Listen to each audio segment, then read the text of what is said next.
Malgrat estigui al contrari, un dels punts més forts d'Akira Toriyama a l'hora d'escriure Bola de Drac era la seva coherència a l'hora de desenvolupar combats i personatges.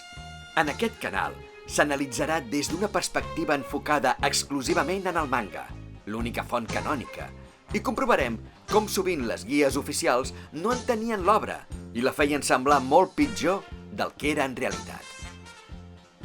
El combat contra el Cèl·lula és un dels més atípics, no només de la pròpia sèrie, sinó que diria que de tot el gènere dels shounens de combat en general, amb un desenvolupament que trenca amb el que sol ser habitual en aquesta mena de lluites. Com de costum, començarem analitzant els principals lluitadors implicats. Son Goku, l'únic personatge que segueix evolucionant a aquestes alçades de la sèrie, si més no pel que fa al seu estil de combat. Després de l'entrenament a la sala de l'esperit i del temps, no només ha après a dominar l'agressivitat implícita de la forma del superguerrer, sinó que sembla que, a més, aquest entrenament centrat en la meditació i el domini intern del ki li han permès incrementar un pèl més el seu ki d'atac. Malgrat que segueix prioritzant el cos a cos, el veiem fent un ús més liberal dels atacs d'energia que en combats anteriors, on bàsicament es limitava a fer kamehames quan la situació ho requeria. És per aquest motiu que les característiques de combat li varien per compensar-se encara més com a lluitador i reflectir aquesta evolució en el personatge. Segueix tenint una defensa un pèl superior, però ara la seva força física passa a ser estàndard i el seu ki d'atac només un grau per sota de la mitja, en comptes dels 2 graus en què el tenia estimat fins ara. Son Gohan. La compensació del Son Gohan com a lluitador costa un pèl més de determinar perquè té pocs combats igualats, però sí que podem afirmar que destaca en velocitat. El seu poder de combat era més alt que el del Goku fins i tot abans d'enfadar-se, malgrat que el fet que el Cèl·lula no hi vulgui lluitar, com fa amb el Son Goku, pugui fer pensar més d'un que aquest no sigui el cas. Rellegint el combat amb el Cèl·lula m'he adonat que li he d'incrementar la força respecte a la que li havia calculat al vídeo on calculava els nivells de poder. L'explicació al perquè d'aquest increment la veureu durant l'anàlisi del combat. En la seva forma de superguerrer de nivell 2, el seu poder augmenta considerablement, i com que aquesta és una transformació compensada, les seves característiques de lluitador es mantenen idèntiques a les del seu estat base i superguerrer de poder complet. Cèl·lula. L'obra magna del Dr. Gero i l'ésser amb més potencial de tota la sèrie un cop completat. Combinant les cèl·lules dels millors lluitadors amb les de diferents insectes, aquest ésser aglutina totes les qualitats dels éssers de què està format i algun extra més, cortesia del doctor. La força immensa del Freezer, la regeneració del cor petit, el Zenkai Power dels Saiyans, però sense estar limitats a un estat base tan feble, totes les tècniques dels lluitadors a l'hora que els van agafar les mostres i la propina que li puguin aportar les cèl·lules d'insecte i un nucli a l'interior del seu cap que, si no es destrueix, permet una regeneració completa del monstre, més semblant a la que veurem a la propera saga al Monstre Buu que a la d'un Namekià. Pel que fa a la seva compensació com a lluitador, està molt més compensat que el Freezer, però crec que podem afirmar que segueix destacant en defensa per com aguanta la pallissa del Son Gohan en nivell 2 de superguerrer. Ofensivament, crec que queda clar que destaca en velocitat pel paper que fa tant contra el Son Goku com contra el Son Gohan. Pel que fa a força física i ki, crec que estan igualats. No el veig prioritzar clarament un estil ni cos a cos ni a distància. Potser al principi es limita més al cos a cos, però un cop desapareix l'escenari de combat, lluita fent servir tècniques de ki extensivament també. I quan es posa seriós davant del Son Gohan en nivell 2, ho veiem intentant plantar-li cara, tant amb el cos a cos com amb els atacs d'energia, confirmant que, en aquest sentit, és molt versàtil i que, a diferència de la majoria de lluitadors, no té una preferència clara. El seu nivell de poder parteix de la base de l'ésser més fort de què està format, el Freezer, però amb la diferència que en ser un lluitador molt més compensat, la resta per descompensació és, lògicament, molt més baixa. Després de rebre el Zenkai Power, el seu poder s'incrementa exageradament, fins al punt que deixa el Son Gohan en nivell 2 de superguerrer, malferit sense voler. I aquí és on més dubtes tinc. D'una banda, sabem que el Cèl·lula estalvia energia fins al punt de ni tan sols matar el senyor Satan quan hi lluita. I això quan ni tan sols sospitava que hi pogués haver algú més fort que ell. És evident que l'atac del Vegeta enrabiat el sorprèn en certa mesura, i com que torna a tan bon punt es recupera, tampoc no pot ser plenament conscient del seu poder, més enllà de saber que s'ha enfrutit. En aquest context, i sabent que el Cèl·lula no s'esperava que el Son Gohan intervingués, que malgrat tot això el pugui deixar així de ferit, però d'altra banda, el Cèl·lula posa una expressió seriosa quan llença l'atac. Per tant, crec que el seu objectiu no era només rematar el Vegeta, sinó també fer una demostració al Son Gohan per deixar-li clar que ja no se'l podia prendre a la lleugera. La seva reacció a com queda el Son Gohan després d'entomar l'atac també deixa clar que no s'ho esperava que amb allò n'hi hagués prou per deixar-lo tan tocat. Per tant, és evident que no era ni de bon tros el seu millor atac, però interpreto que tampoc no era un raig d'energia qualsevol. Tota aquesta anàlisi es deu a que el poder del Cèl·lula després del Zenkai Power s'ha de determinar a partir d'aquesta escena, ja que un cop es veu guanyador i comença a jugar amb el Son Gohan, no tenim més referències reals del seu poder. Per tant, he decidit multiplicar-li per 3 la força després del Zenkai. És a dir, seria un bon Zenkai Power, però ni de bon tros dels més alts vistos a la sèrie, tampoc. Entenc perfectament que la xifra pugui despertar polèmica, sent tan alta. Així que espero impacient llegir les vostres opinions, aviam què us sembla. Vistos els lluitadors principals, fem un repàs ràpid a les regles narratives que el mestre Toriyama va establir a l'hora de definir els seus combats a partir de la saga dels Saiyans.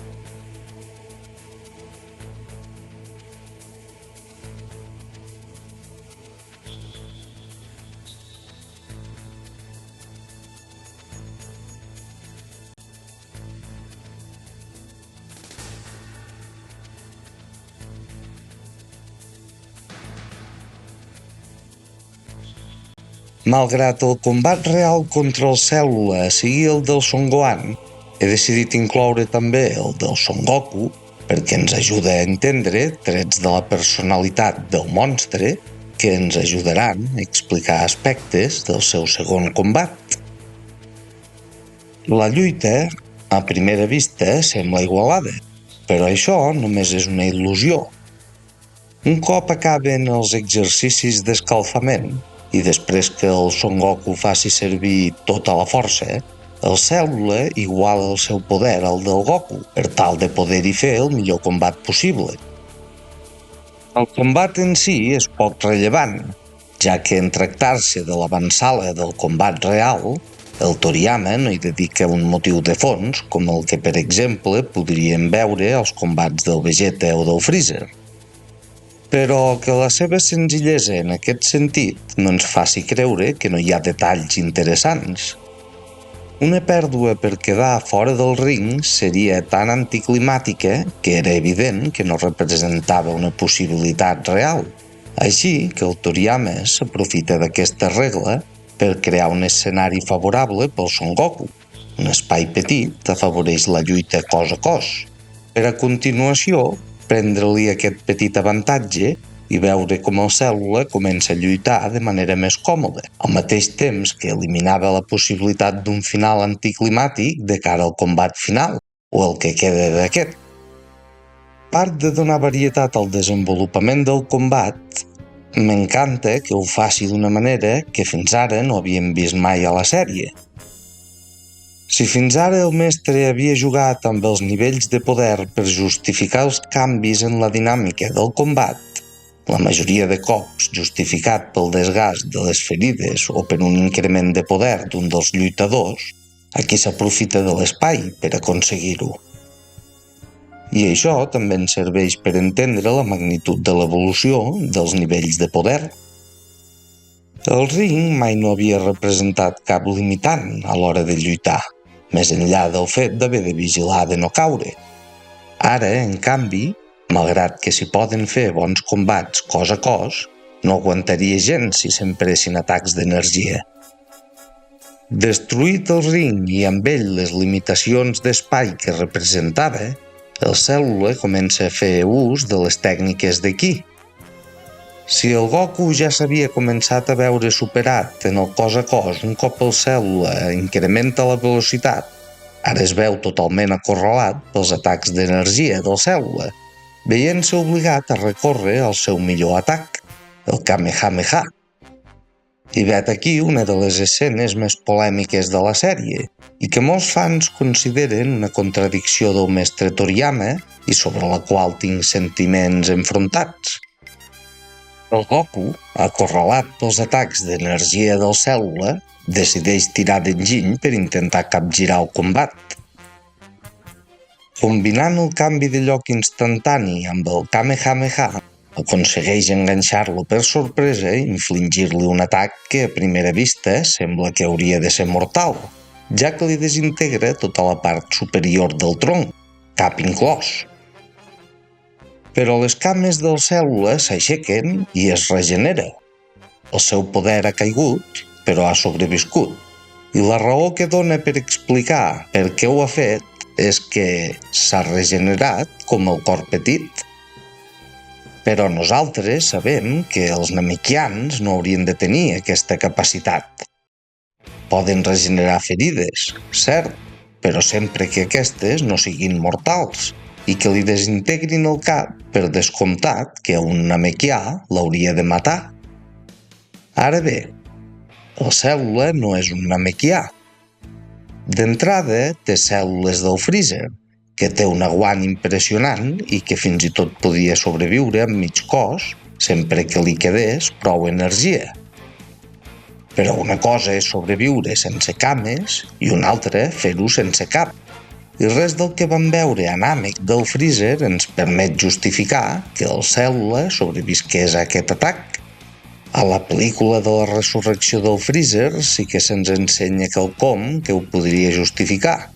Però aquesta és molt posterior al manga que ens ocupa i ho tractaré quan arribi un moment, que no és ara. Per tant, a simple vista sembla impossible justificar que el cèl·lula sobrevisqui, però realment era tan impossible? Repassem breument de qui està format el cèl·lula exactament. De cèl·lules del Goku, del Vegeta, del cor petit i del Freezer i el seu pare. I també té cèl·lules de diverses espècies d'insectes.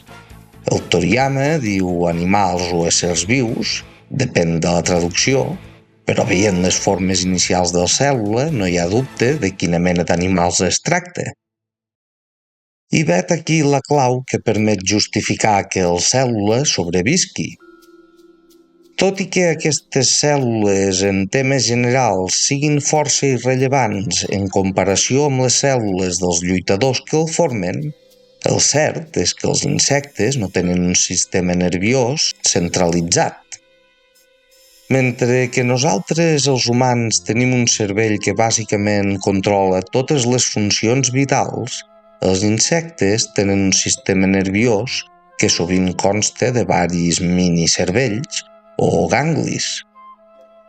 És a dir, en comptes de centralitzar tot el processament d'informació en un punt, Tenen diferents ganglis força més compensats entre ells que es reparteixen aquestes funcions. Si el cèl·lula també disposa de varis ganglis, tal i com ho fan els insectes de què està format, podem entendre que sobrevisqués a l'atac. Si combinem els varis cervells dels insectes amb la capacitat regeneradora dels namekians, sí que tenim una resposta raonable a per què aquest Kamehame del Goku no va acabar sent mortal. Només cal imaginar que tots els cervells tenen capacitat per iniciar la regeneració de ferides potencialment mortals, i com que aquests estan distribuïts per tot el cos, haurien sigut els que van mantenir el cèl·lula viu mentre estava mig desintegrat. I malgrat el mestre Toriyama sí que ens va proporcionar tota la informació necessària per resoldre aquesta escena sense caure en contradiccions, també crec que l'escena en si no està del tot ben executada. És a dir, la reacció del Goku sí que és la natural. Creu que el cèl·lula ha de ser mort, però sospita perquè la resta del cadàver que ha quedat segueix tenint molta energia, cosa que no hauria de ser el cas. La reacció dels altres, en canvi, penso que és aquí on falla la cosa. Si bé és cert que tots poden captar energies i per tant es pot justificar que no cantin victòria, tret del Yamcha, que sempre es passa d'impulsiu, el pobre, crec que haurien d'haver reaccionat de manera diferent. M'explico. Retrocedim per uns instants al combat entre la 18 i el Vegeta, on tenim una situació semblant amb una escena que el Toriyama va optar per explicar-nos a través dels personatges que observaven la lluita. Mentre el Vegeta i la 18 estaven igualats, el desenvolupament del combat no se'ns ensenya directament, sinó que se'ns explica, tal i com passa aquí mentre el cèl·lula està mig desintegrat. Però l'execució de l'escena està molt millor portada, al meu parer. Analitzem com va anar la cosa llavors. D'entrada, tenim la majoria d'herois de la Terra molt emocionats pel paper que està fent el Vegeta, amb un Krillin, Ten Shin Han i Trunks que creuen que realment tindrà possibilitats de guanyar. Un cop aquest missatge queda establert, és quan el cor petit els corregeix i ens explica que el Vegeta no té cap possibilitat, perquè, a diferència de l'androide, ell perd energia i ja és al punt on comença a retrocedir. Si ens hi fixem, tots dos missatges queden clars.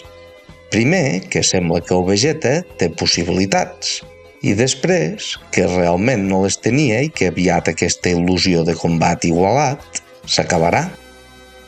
I, efectivament, després que el cor petit faci aquesta observació, el Toriyama ens mostra com l'androide comença a agafar un avantatge decisiva, confirmant el seu pronòstic. Fent que el cor petit matisi les observacions dels altres, aconsegueix tres propòsits. D'una banda, ens mostra que estem davant d'un escenari complex d'analitzar. El fet que lluitadors experimentats s'enduguin una falsa impressió d'igualtat posa de relleu que no estem davant el típic combat unidimensional. El segon és compensar l'execució del combat. Com que es tractava de la presentació dels androides, tocava fer-los lluir, i per això, a diferència del combat de l'A-17 contra el cor petit, molt semblant en el fons però amb una execució totalment oposada, la part del combat que està igualada no se'ns mostra.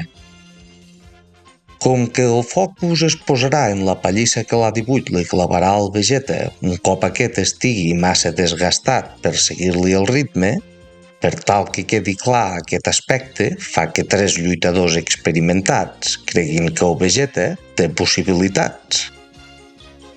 Si en comptes de tres creient que el Vegeta pot guanyar, tots haguessin reaccionat com el cor petit, adonant-se que el Vegeta estava perdut, el fet que el Vegeta va aconseguir igualar l'androide no quedaria gens clar al lector. Per tant, per tal de transmetre un missatge clarament d'una part del combat que no ens mostra, posa èmfasi en aquesta igualtat. I, de fet, el cor petit no els contradiu, sinó que els matisa, detall important. Això vol dir que cap d'ells s'equivoca en el fet que el Vegeta està lluitant amb l'A18 al seu mateix nivell, sinó simplement amb el fet de creure que la podrà guanyar. El tercer és consolidar el nou cor petit, que passarà a ser aquest lluitador estratega que tots acabem recordant. Tots tres propòsits s'aconsegueixen a la perfecció, en aquest cas. Tornem a l'escena del Cèl·lula desintegrat. Aquí tenim un Yamcha i un Ten Shinhan que tenen la reacció esperada i canten victòria, però de seguida veiem el Trunks, el Krillin i la resta amoïnats, com si res no hagués canviat. Tornem al Goku, que es pregunta com és que al Cèl·lula encara li queda tanta energia. I llavors el Krillin avisa al Goku que el Cèl·lula no està mort i que tornarà, per sorpresa del Yamcha, el Ten Shinhan i el propi Goku.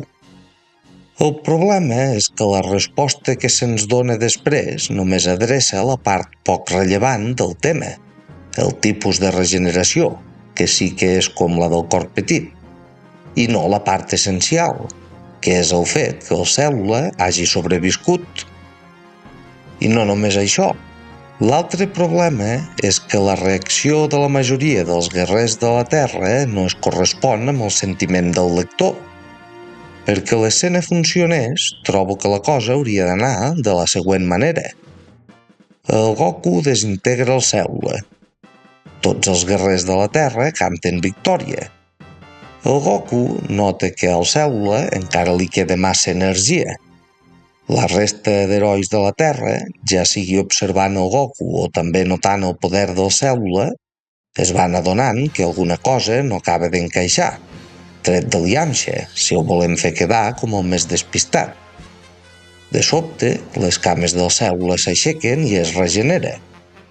En comptes de fer al·lusió a com s'ha regenerat, la resposta que doni el Cèl·lula hauria de fer referència a com ha sobreviscut, amb els cervells que li poguessin quedar a la part inferior del cos, fruit de la seva naturalesa també basada en insectes.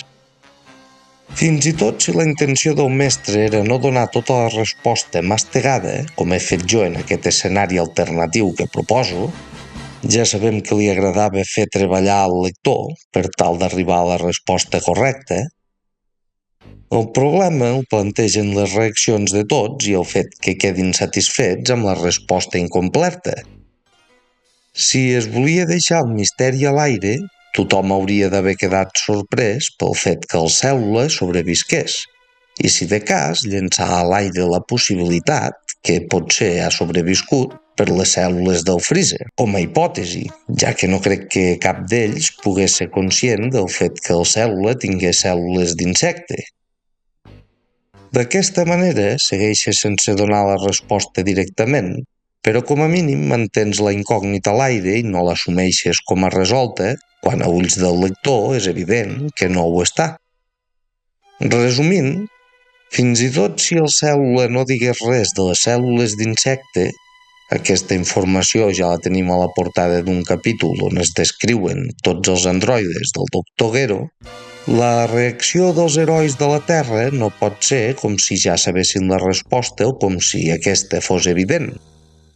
Per tant, tot i que no dubto que això no fou cap descuit del mestre al moment d'escriure el combat del Cèl·lula, anys després no dubto que s'oblidés d'aquest i molts altres detalls, tan despistat com confessava que era, sí que crec que va fallar en l'execució de l'escena, al marge de si tenia intenció d'amagar-nos la resposta per crear una capa de complexitat narrativa addicional al guió.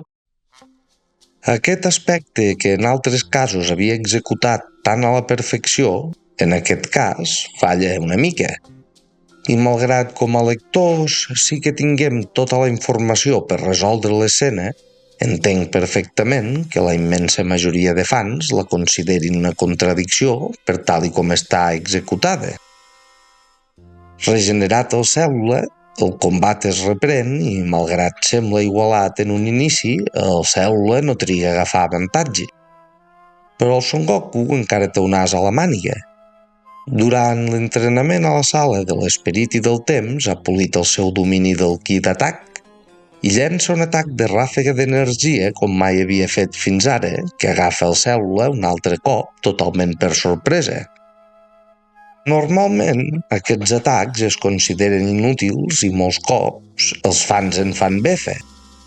Però això és perquè els solem veure en escenaris on qui els executa està molt per sota de qui l'entoma, fent que l'efecte de l'atac es vegi anul·lat per la diferència de poder entre ambdós lluitadors. Però quan una tècnica així s'executa en el context d'un combat igualat, té els seus mèrits. D'entrada, en tractar-se d'atacs ràpids, aquests són difícils d'esquivar, sobretot si no te'ls esperes. I un cop connecten, serien l'equivalent a una ràfega de cops de puny forts que no s'aturen. De fet, el Cèl·lula es veu tan acorralat com per haver de recórrer a una barrera d'energia per poder-se defensar de l'atac. Però vet aquí la cosa, el Cèl·lula segueix lluitant amb el poder rebaixat. Segueix sense treure totes les reserves d'energia perquè vol superar el Goku com a lluitador, sabent de sobres que en força el Goku no hi tindria res a fer.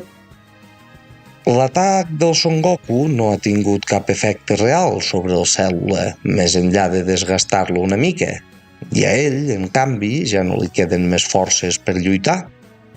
I mentre tothom espera que intenti un últim atac per liquidar el monstre, el Cèl·lula fins i tot li proposa que es mengi una mongeta màgica i que segueixi lluitant, el Goku pren la decisió que, de fet, segur que ja tenia en ment des d'un bon començament: rendir-se i passar-li la torxa al seu fill, el Son Gohan.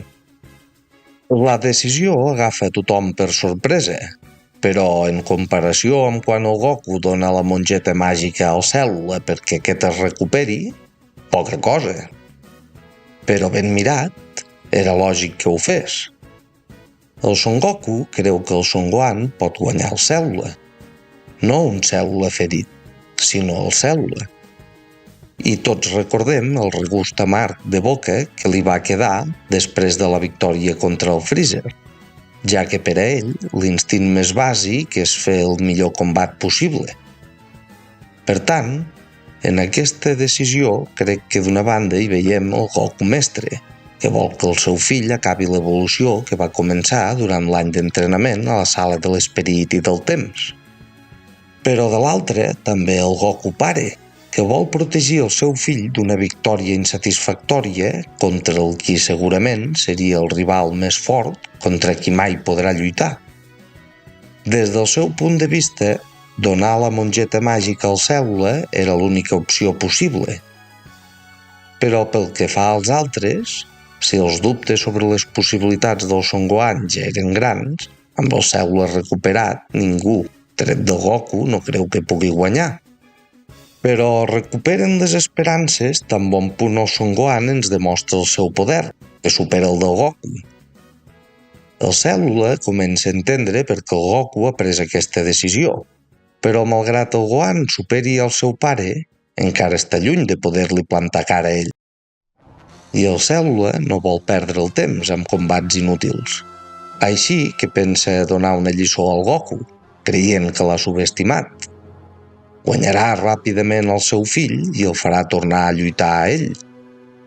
Encara que sigui més fluix que el Son Gohan, el Goku és un lluitador molt més experimentat i que, de fet, ha aconseguit agafar el Cèl·lula per sorpresa varis cops. Així que és lògic que el monstre hi tingui més interès que no pas pel Son Gohan. En conseqüència, a diferència de com havia fet amb el Goku, ara el Cèl·lula no es posa al nivell del Son Gohan, sinó que es limita a superar-lo. El Son Gohan el sorprèn aguantant millor els seus atacs del que el propi Cèl·lula s'esperava, segurament perquè l'esperit combatiu tan feble que té quan no és tan rabiat fa que el seu nivell de poder perceptible sigui més baix del que realment és. Detall que no vaig tenir en compte al vídeo on vaig calcular els nivells de poder. És per aquest motiu que se li ha d'augmentar, perquè jo només vaig considerar l'escena inicial on superava el Goku, sense tenir en compte aquest altre factor. Per més que el seu superguerrer no estigués tan polit com el del seu pare, la seva actitud més que ho deuria compensar en sentit contrari, fent que fos més fort del que es pogués percebre a simple vista, comparant-lo amb el Goku superguerrer, si més no. L'interès del Cèl·lula pel Son Gohan canvia de sobte, però, quan aquest li explica el motiu real pel qual son pare confia tant en ell, els atacs de ràbia que té. I, encuriosit pel tema, el Cèl·lula passa de voler-lo despatxar ràpidament a voler-lo fer enfadar per guanyar-lo tenint el millor combat possible, demostrant altre cop que deu part de la seva personalitat als Saiyans i, més concretament, al propi Son Goku. El Cèl·lula comença intentant fer enfadar el Son Gohan a còpia de pallissar-lo, moment durant el qual el Cor Petit i el Son Goku tenen una conversa que, precisament, ens justifica tot el que he anat explicant fins ara. El Cor Petit li retreu al Goku que el Son Gohan no és com ell, i que en comptes de gaudir dels combats com son pare, ell és pacífic i només lluita si no li queda més remei. El que el Son Goku havia fet amb les millors intencions del món, de sobte resulta que a ulls del Son Gohan podria no haver-se interpretat de la mateixa manera. I és en sentir aquestes paraules que demana una mongeta màgica al Krillin per tal de poder anar a ajudar el seu fill. Sovint hi ha qui diu que el Son Goku és un mal pare, però això és perquè el jutgen des d'una òptica humana. Però el Son Goku és un Saiyà amb uns instints molt diferents als nostres. El que per a nosaltres és principal o secundari no té per què ser el mateix que pel Son Goku, tal i com demostra durant innumerables cops al llarg de la sèrie. Quantes vegades no ha prioritzat una bona lluita a la seva seguretat i fins i tot a la de tot l'univers? Qui de nosaltres, d'haver estat al seu lloc durant el combat contra el Freezer i haver-lo guanyat de la manera que ho va fer ell, estaríem tristos en comptes de celebrar-ho com la millor victòria de la nostra vida? Però ell no. Ell és diferent. I per això és el Son Goku que tant estimem. Però si ho acceptem quan la seva manera d'actuar desemboca en escenaris d'extrema heroïcitat, també ens toca acceptar-ho quan això xoca amb la nostra visió del que faria un bon pare. Per a mi, i entenc que per la majoria de vosaltres també, un mal pare és algú que no es preocupa pel seu fill o que fins i tot el maltracta, i és aquí on sorgeix el malentès. Per nosaltres, que el Goku doni la mongeta màgica al Cèl·lula s'interpreta com ser un pare desastrós, que prioritza la seva afició als bons combats al benestar del seu fill. Però pel Goku, una victòria així, quan la pots aconseguir pels propis mitjans, era el pitjor que li podia passar al seu fill. Un acte imperdonable. El que el Son Gohan necessitava per seguir evolucionant com a lluitador, però sobretot per tenir la victòria més satisfactòria possible, era, a ulls del Goku, enfrontar-se a un Cèl·lula en plenes facultats i superar-lo. El fet que tan bon punt s'adoni que el Son Gohan no és com ell demani les mongetes màgiques per intervenir ja deixa clar que la seva primera prioritat era el Son Gohan, fins i tot si això implicava renunciar al seu pla per guanyar el Cèl·lula, que passava perquè el Son Gohan fos capaç de treure la ràbia pel seu compte. Tornant al combat, just quan el Son Goku està a punt d'intervenir, el Cèl·lula para de torturar el Son Gohan. A simple vista pot semblar casualitat, però personalment no ho crec pas. El Cèl·lula té les cèl·lules del Cor Petit i, per tant, la seva oïda extraordinària. I tenint en compte que es dedicava a torturar el Son Gohan, de ben segur que devia estar parant l'orella per tenir controlats el Son Goku i els altres, en cas que intentessin res. Segurament el Cèl·lula ja se n'estava adonant que no seria amb un mal físic que faria enfadar el Son Gohan, però que pari just al moment que el Son Goku es disposa a intervenir tenint en compte que la següent fase del seu pla passa per torturar els amics del Son Gohan amb els seus fills i que el Son Goku recuperat seria capaç de despatxar-los per si sol, no crec que sigui pas casualitat. Sense la necessitat d'intervenir, el Son Goku no es pren la mongeta màgica i el Cèl·lula es disposa a atacar-los. Però abans no ho pugui fer, la 16 se li llença a sobre, agafant-lo per sorpresa i amb intenció de suïcidar-se, tot liquidant-lo de passada. El problema és que la 16 ja no té la bomba d'autodestrucció que el Dr. Gero li havia instal·lat, i un cop queda clar que no es podrà autodestruir, el Cèl·lula se'l treu de sobre com si res, fent-lo a miques. Amb l'A16 destrossat, el Cèl·lula ataca els herois de la Terra a través dels seus fills, que expulsa del fibló. Aquests tenen tant poder com el Vegeta i el Trunks després que hagin entrat per segon cop a la sala de l'esperit i del temps, i amb el Son Goku encara exhaust després del seu combat, s'imposen ràpidament i els comencen a torturar. El Son Gohan es comença a enrabiar fruit de la impotència, però no n'hi ha prou. No és fins que la 16 li fa un discurs sobre la responsabilitat que té i li demana que salvi els animals i la naturalesa, i acte seguit el Cèl·lula el liquidi brutalment davant seu, que no troba l'estímul que l'acaba de fer reaccionar. Transformat en superguerrer de nivell 2, el seu poder és incomparable i destrossa tots els fills del Cèl·lula en un instant. El Cèl·lula decideix treure tot el seu poder per enfrontar-s'hi, però el Son Gohan li deixa clar amb 2 cops de puny que la diferència entre ells no és precisament baixa. El Cèl·lula no s'ho acaba de creure. No només és que el Son Gohan el superi clarament en força, és que a més, els cops que li clava li fan mal de veritat i s'està debilitant. A aquest pas, les poques possibilitats que encara pogués tenir se li acabaran esfumant del tot. Així que decideix jugar-s'ho tot amb un Kamehameha a plena potència llançat contra la Terra, per tal que el Son Gohan no el pugui esquivar. Però la diferència amb el Son Gohan, sobretot ara que ja s'ha començat a desgastar, és tan alta que fa que el Son Gohan li torni l'atac amb un Kamehameha propi encara més potent.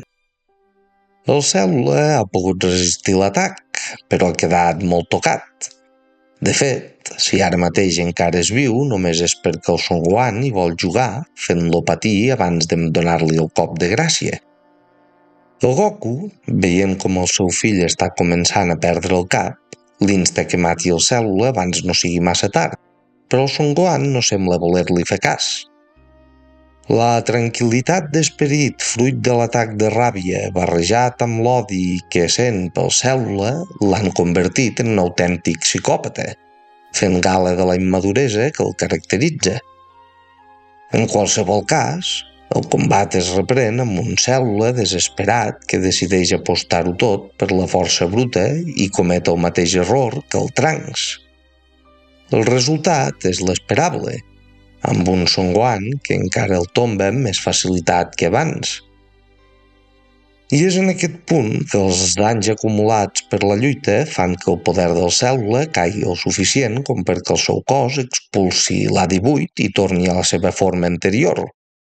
Ara sí, el combat ha quedat decidit i sembla que el Son Gohan li donarà el cop de gràcia. Però el Cèl·lula, que es veu acorralat, reacciona amb la mesura més desesperada, una tècnica d'autodestrucció que esborrarà tothom del mapa de passada. Tardarà un minut en explotar amb tota la potència, però fins i tot si haguessin atacat el Cèl·lula just després de saber què tramava, l'explosió hagués sigut prou potent com per matar-los a tots i deixar el planeta tocat de mort. En aquest punt, el Son Gohan es troba entre l'espasa i la paret i recorda amargament el consell que li havia donat el seu pare.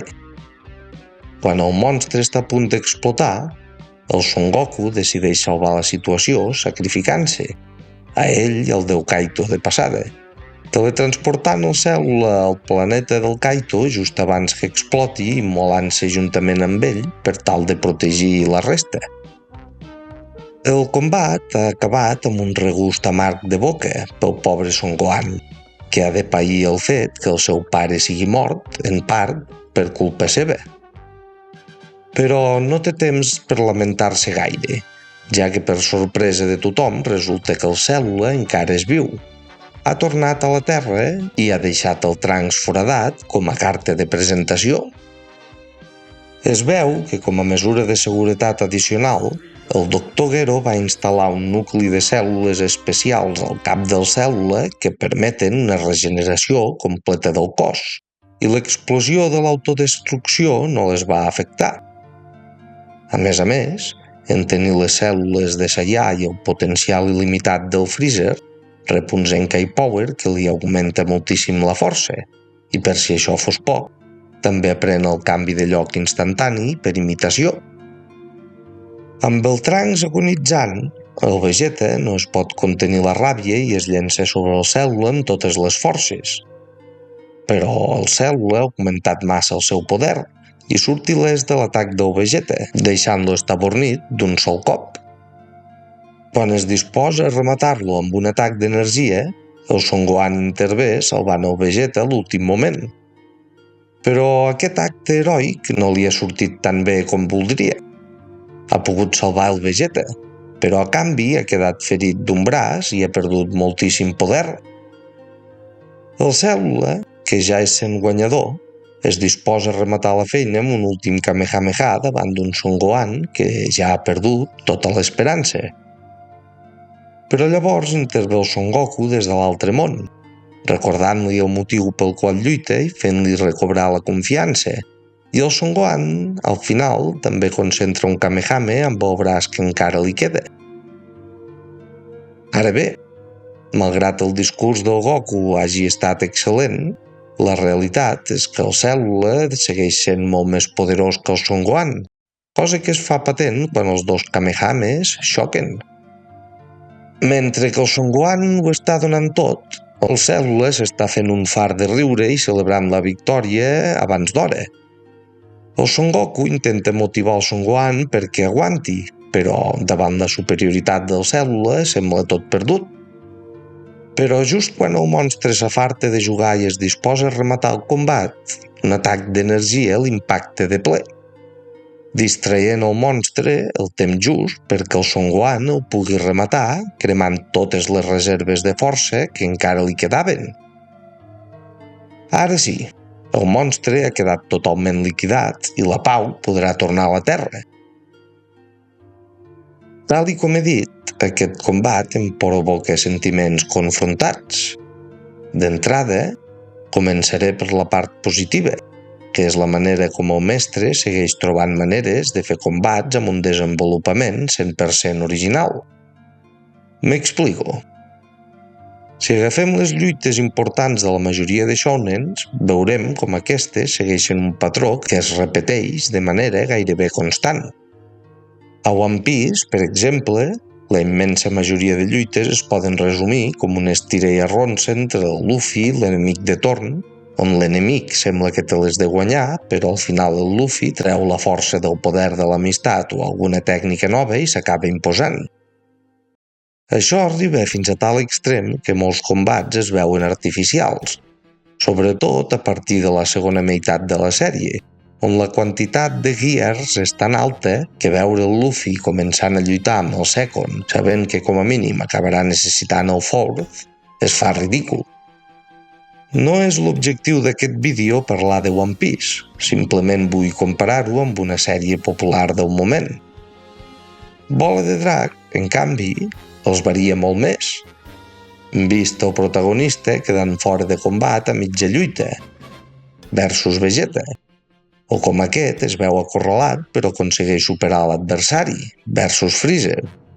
I aquest cop tenim un enemic que es veu dominat durant gran part del combat pel protagonista. A nivell de sorprendre el lector i presentar-li escenaris mai vistos, sens dubte, és excel·lent. Ara bé, aquest desenvolupament del combat, per a mi, té un problema, i és que la trobo la lluita més anticlimàtica de tota la sèrie de llarg. crec que el fet que el Son Gohan sigui tan superior al Cèl·lula durant la major part del combat fa que aquest sigui menys emocionant del que hauria pogut arribar a ser. I malgrat al final de tot el Cèl·lula torni a agafar avantatge, trobo que el Toriyama precipita massa al final del combat. Fa el Cèl·lula massa fort en comparació amb el Son Gohan, i és clar, en aquest context, per eliminar-lo, l'única opció creïble és la que veiem, un Cèl·lula que juga amb l'adversari fins al punt de perdre'l de vista i que de sobte és liquidat per un atac per sorpresa. Personalment, potser hagués preferit un escenari on el Cèl·lula, després de l'explosió, no fos tan superior al Son Gohan, que tinguessin un combat mig igualat i amb més participació del Trunks, el Cor Petit, el Vegeta i la resta, un cop el monstre quedés desgastat. Però això potser hauria trencat amb el personatge del Cèl·lula, que entre el potencial quasi il·limitat del Freezer i les cèl·lules del Saiyan amb més potencial natural, el Vegeta, és evident que havia de tenir un Zenkai Power espectacular, es miri per on es miri. Aquest és un problema que l'anime va intentar adreçar amb farciment, allargant el xoc de Kamehames per fer-lo més èpic. El problema és que fent-ho així trenquen la lògica interna de la sèrie i enganyen a molts fans, fent creure que el Son Gohan és més fort o el Cèl·lula més feble del que realment són.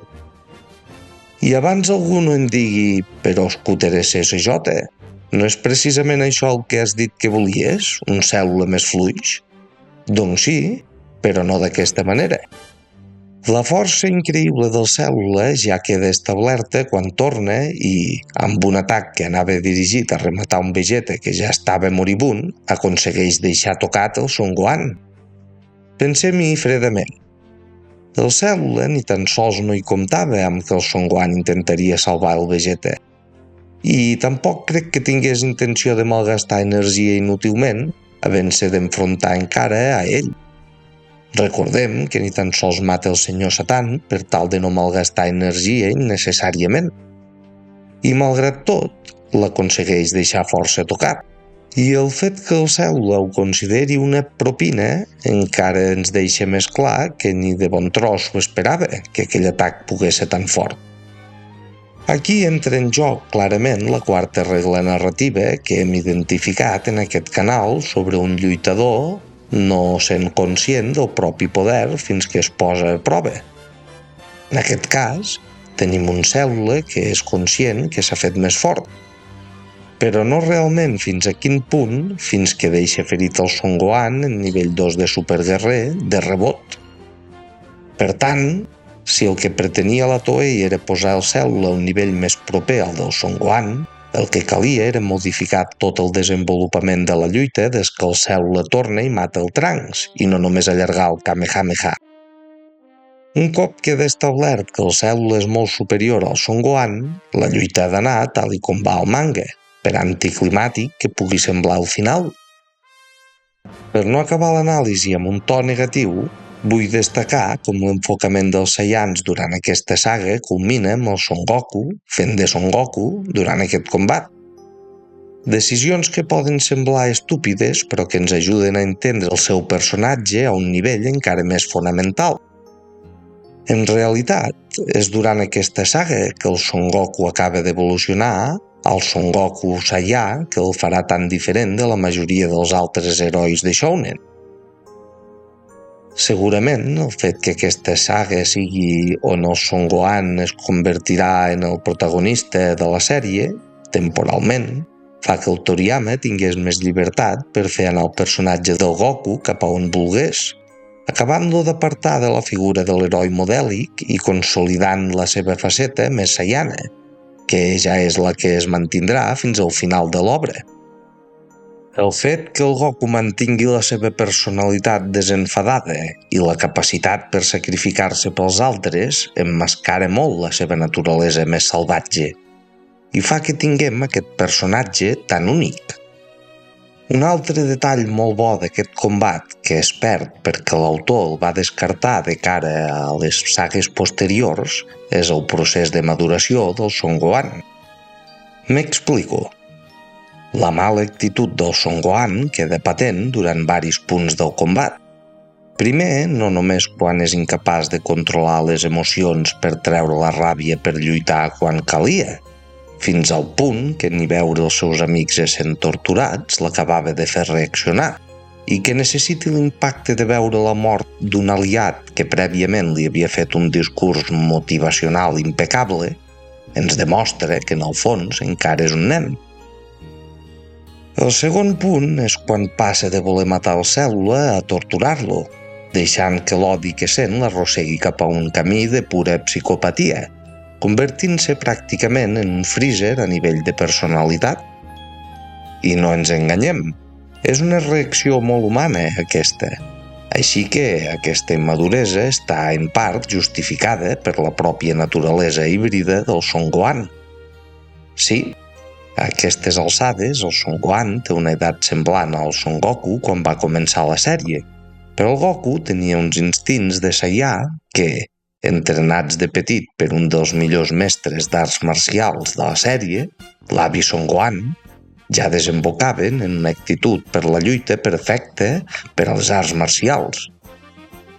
Quan es parla dels mestres del Son Goku, sovint ens n'oblidem d'ell, però la seva petja sobre el Goku es deixa veure constantment al llarg de la sèrie, sobretot ara que el personatge ha madurat i el podem comparar amb altres Saiyans o el seu propi fill. Tornant al Son Gohan, és evident que durant aquest combat hi ha tots els elements per crear un arc de personatge que desemboqui en la seva evolució. D'entrada, tenim els 2 punts que ens mostren la seva immaduresa que he comentat abans, i amb el sacrifici del Goku per salvar-los a tots, així com el discurs que li fa durant el xoc de Kamehames final, tenim els elements que podrien justificar que el personatge madurés. En definitiva, tenim un combat molt ben escrit i amb detalls molt bons, però el que li falta l'emoció que el mestre ens va saber brindar en les altres grans lluites de la sèrie. Espero que hagueu fruït del vídeo de valent i que ens veiem als propers. Salut!